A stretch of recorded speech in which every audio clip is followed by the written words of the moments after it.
ஈரேழு ஜென்மங்கள் எடுத்தாலும் உனை சேருவேன்.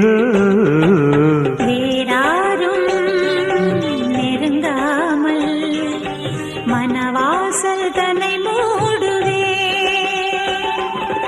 உருவானது நல்ல சிவரஞ்சனி, உனக்காகத்தான் இந்த கீதாஞ்சலி.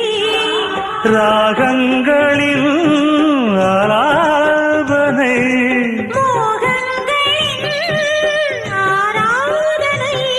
உடலும் மனமும் தழுவும் பொழுதில் உருகும் ஒரு ஜீவன்தான் உன் பாடல்தான் ஓயாமல் இசைக்கின்றது.